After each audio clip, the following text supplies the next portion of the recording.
ജില്ലാ മണ്ഡലം ഭാരവാഹികളെ തെരഞ്ഞെടുക്കുന്നതാണ് വളരെ കൗതുകമുണർത്തുന്ന പുതിയ രീതി. സാധാരണഗതിക്ക് ഈ നേതാക്കളൊക്കെ പ്രസിഡന്റ് അയാളുടെ ഗ്രൂപ്പ് താല്പര്യം സംരക്ഷിക്കാൻ വേണ്ടി ഓടി നടന്ന് തെരഞ്ഞെടുക്കുകയാണ്. രാജീവ് അതിൽ ഇടപെടുന്നേയില്ല. രാജീവ് 15-ാം തീയതിക്ക് മുമ്പ് തീർക്കണം എന്ന് പറഞ്ഞപ്പോൾ തന്നെ എല്ലാവരും വാ പൊളിച്ചുപോയി. കാരണം സാധാരണ സംസ്ഥാന പ്രസിഡന്റുമാർ അവർക്ക് താല്പര്യമുള്ള ഭാരവാഹികൾ വരാൻ വേണ്ടി സമയമെടുക്കാറുണ്ട്. രാജീവ് അങ്ങനെ ഒരു താല്പര്യവും എടുത്തില്ല എന്ന് മാത്രമല്ല, രാജീവ് 30 ജില്ലകളെയും, ഇപ്പോൾ 30 ജില്ലകളാണ് BJPക്കുള്ളത്, 30 ജില്ലകളെയും 5 റീജിയനായി തിരിച്ചു.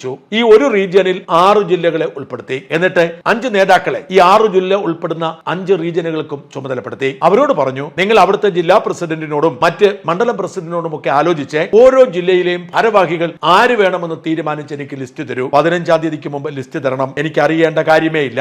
ആരെ വേണം എന്ന് നിങ്ങൾക്ക് തീരുമാനിക്കാം. അതിനുവേണ്ടി രാജീവ് തെരഞ്ഞെടുത്ത 5 നേതാക്കൾ കൗതുകത്തോടെ ശ്രദ്ധിക്കേണ്ടതാണ്. ഒരാൾ ശോഭാ സുരേന്ദ്രനാണ്. ഇതുവരെ BJPയുടെ മുറ്റത്ത് വെയിൽ കൊണ്ടുനിന്ന ശോഭാ സുരേന്ദ്രനെ ജില്ലാ മണ്ഡലം ഭാരവാഹികളെ തെരഞ്ഞെടുക്കാനുള്ള ചുമതലപ്പെട്ട 5 നേതാക്കളിൽ ഒരാളാക്കുന്നു. അങ്ങനെ 6 ജില്ലകൾ ഉൾപ്പെടുന്ന ഒരു റീജിയന്റെ ചുമതല ശോഭാ സുരേന്ദ്രന് കൊടുത്തു. രണ്ടാമത് ചുമതല ഏൽപ്പിച്ചത് തിരുവനന്തപുരത്ത് എസ് സുരേഷിനെയാണ്. തിരുവനന്തപുരത്തെ മുൻ ജില്ലാ പ്രസിഡന്റ് ആയിരുന്നു. അതായത് VV രാജേഷ് പ്രസിഡന്റ് ആകുന്നതിന് മുൻപ് തിരുവനന്തപുരത്ത് ജില്ലാ പ്രസിഡന്റ് എസ് സുരേഷ് ആയിരുന്നു. സുരേഷിന്റെ കഴിവ് തിരിച്ചറിഞ്ഞുകൊണ്ട് രാജീവ് ഏറ്റവും പ്രധാനപ്പെട്ട ഈ ചുമതല ഏൽപ്പിക്കുകയായിരുന്നു. MT രമേശ് സംസ്ഥാന ജനറൽ സെക്രട്ടറിയാണ്. നിലവിൽ മുതിർന്ന നേതാവാണ്. സംസ്ഥാന പ്രസിഡന്റ് ആകുമെന്ന് കണക്കാക്കപ്പെട്ട ആളാണ്. MT രമേശ് ആണ് 3ാമൻ. സംസ്ഥാന ജനറൽ സെക്രട്ടറി ആയിരുന്ന P സുധീറാണ് 4ാമൻ. സംസ്ഥാനത്തെ മുതിർന്ന നേതാക്കളിൽ ഒരാളായ AN രാധാകൃഷ്ണനാണ് 5ാമൻ. ഗ്രൂപ്പ് നോക്കാതെ കഴിവിന്റെ അടിസ്ഥാനത്തിലാണ് 5 പേരെ നിയോഗിച്ചത്. ഈ 5 പേർക്കും 6 ജില്ലകളുടെ വീതം ചുമതല കൊടുത്തു. അവർ 15-ാം തീയതിക്ക് മുമ്പ് അതാത് ജില്ലകളിലെ ജില്ലാ ഭാരവാഹികളെയും മണ്ഡലം ഭാരവാഹികളെയും നിശ്ചയിച്ചിട്ട് ആ ലിസ്റ്റ് പ്രസിഡന്റിന് കൊടുക്കണം. അതിനുശേഷം പ്രസിഡന്റ് അതിൽ എന്തെങ്കിലും പരാതി ഉണ്ടോ,